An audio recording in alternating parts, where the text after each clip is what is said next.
إن الضغط السلطوي يرمي بثقله لميادين وصعد الحياة كافة، يخلف جيلا مكبلا بخوف ممنهج تربويا وقادر على أن يلتف حول مطالبات المعرفيات والمعرفيين دعاة التغيير لإحداث قفزة نوعية في مسار العملية السياسية. جيل الزنازين لم يفلح في الخروج من بوتقة الانكسار التي أحدثها السجن والاعتقال، لهذا بقيت مسارات التغيير محدودة محصورة في الأفق. الجماهير دخلت ألعوبة هذه السلطة ومارست دورا خائبا في السير بخضوع لألاعيب السلطة عبر اختراقها للتنظيمات المناهضة، وجعل الجماهير تتفتت عبر عقليتها الانشقاقية وكرها للخلاص وإن دعت إليه نظريا. تبين للقاصي والداني أن عداء المنظومة السلطوية القائمة مع قوى التغيير متفاقم ويتصاعد ويتعمق عبر الأجنحة السلطوية المشتقة عن النظام الدولتي الحاكم بمباركة استخباراتها. إنها وراء صنع تنظيمات منبثقة عنها عبر التقاليد وتشابه النظرة وعقلية التسلط والتعنت الإيديولوجي. أما عن كيفية الخروج من تأثير خطابات السلطة الشمولية وطبيعة تحركاتها ضد نهضة المجتمع فهذا رهين الوقت والتغيرات الإقليمية المتصلة برغبات ومصالح الدول الكبرى والفاعلة. تقول الدكتورة البريطانية جين روجرز إن البشر يشتركون في 99% من جيناتهم مع الفئران، بل إن البشر لديهم الجينات التي يمكن أن تؤدي إلى نمو الذيل. استخدام محققي الأمن ورجالهم نعوتا قميئة تشير إلى خروج الإنسان عن جادة الرقي والتحضر، حيث تعبر الشتائم عن حالة من انفعال وتوجس تقيم في النفس، مما يدفعها لتبرير الكراهية والنقمة عبر ألفاظ نابية تجسد العنف اللفظي، حيث يرى جورج باتريك إن استخدام الشتائم هو صورة بدائية من الكلام البشري، حيث يعبر السباب هنا عن الغضب والنقمة والاعتياد على ممارسة العنف وحده، التصارع بين جهاز الأمن والمعتقل السياسي وغير السياسي، حيث يتجسد كم العنف والخروج عن الحالة الإنسانية.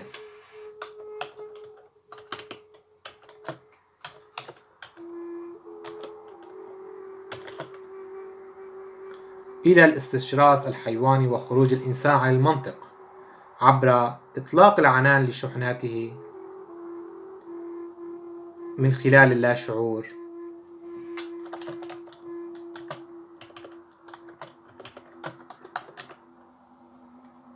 لتعبر عن حالة التوحش تلك، حيث تسود القوى الباطشة مقابل أصوات خافتة لم تملك قوة مضادة، نتيجة إحكام سلطة البعث عن كافة مفاصل الحياة السياسية والثقافية والاقتصادية والتعليمية.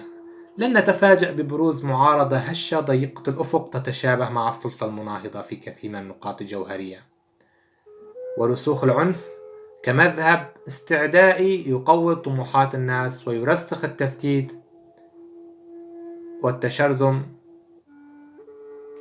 والضياع بين السلطتين المناهضة والقائمة. ويتبين ما يلي حجم الصراع السياسي وضراوته واستماتة السلطة في قمع المعرفيات والمعرفيين لما لهم من خطورة على المنظومة في صميمها. حرب سلطة البعث لكل المدركين بضرورة إسقاطها واتخاذهم تدابيرا قاسية في قمع كل حراك. نجد أن الاعتقال السياسي يعتبر عملا مثار اهتمام بالغ للسلطة القمعية، وأن اهتمامهم بملفها أكبر مقارنة مع الجرائم والجنح الأخرى.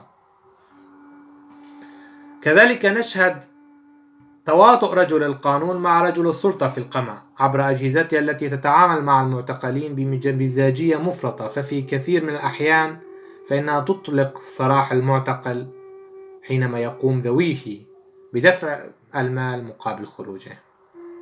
وقد كشفت المذبحة السورية بين قوسين الثورة ذلك الخلل البنيوي في طبيعة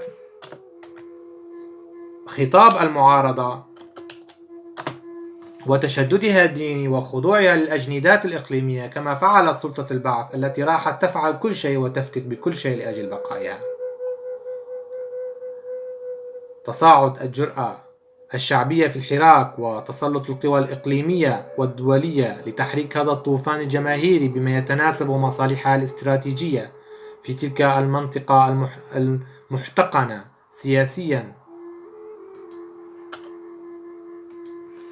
والبعيدة عن حالة التعايش والتجانس والتي عاشت السلطة البعثية التي عاثت فيها السلطة البعثية فسادا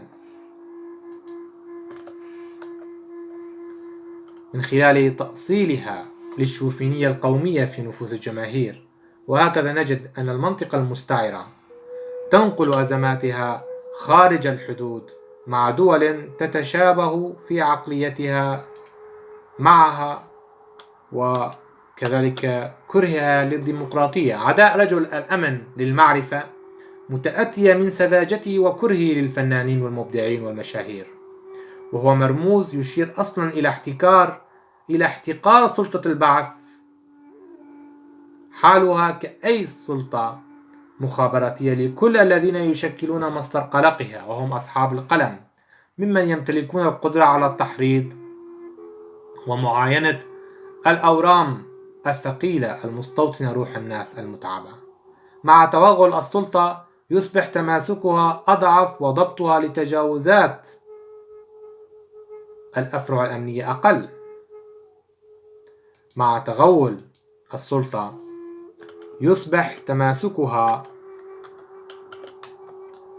أضعف وضبطها لتجاوزات الأفرع الأمنية أقل، فيصبح البطش وليس سواه غاية في حد ذاتها، حيث لا معاينة ولا تمحيص في ماهية من يتم اعتقاله، وإنما تمثل القضية تخويف الناس وترهيبها. فحينما يتصرف المحقق بمزاجية بحتة وسلوكيات مضطربة تنم عن جهله وسذاجته، عندها يمكن القول أن الإنسان في خطر فعلي والقانون قد مات. هذا بدوره ينعكس على نفسية المجتمع وإحباط أفراده، عدم قدرتهم على تجاوز فوبيا الخوف الذي يتضخم باستمرار. فولاء رجال الأمن والجيش هو لنظام العائلة وطائفتها، وما البعث سوى عباءة ومنبع وأسلوب عمل يتم عبره الحكم وتصرف كراع أوحد تحت يافطة حماية مكتسبات الثورة والدفاع عن الاشتراكية وما شابهها من شعارات. لهذا نشهد مظالما لا تطاق بحق الناس، وتفننا في تعذيب المعتقلين، وإمعانا جليا في خلق تنظيمات وميليشيات لها ذات التوجه وإن لم يكن ذات العقلية، وإن لم يكن لها ذات التوجه فلها ذات العقلية والأسلوب في التعاطي مع الجماهير، حيث احتكار الوطنية لصالح حكم العائلة أو الطائفة يمثل رأس حربة بمواجهة الديمقراطية والتعددية. فاحتكار القيم والموارد يقود أوتوماتيكيا لبناء نظام الاستبداد. وما يحدث في سوريا هو تحول كل حزب عسكري الطابع إلى خلق نظام مشابه لنظام السلطة القائمة، إلى جانب تربية الجماهير على مذهب الخضوع والولاء للحزب والتوجه الإيديولوجي على حساب الانتماء للوطن والتفكير بنهضته وبنائه. إن مرحلة الثورات المسماة بالربيع العربي هو حصاد لما زرعته السلطة الاستبدادية من عبوات وألغام موقوتة تنفجر على التوالي، ولن يتغير هذا الحال إلا عبر التدرج البطيء وبالتزامن مع عملية رفع الطوق أو العزلة التاريخية عن تلك الجماهير المغيبة، عبر الإكثار من بناء المحافل والمؤسسات الثقافية المربية للعقل وتنميته.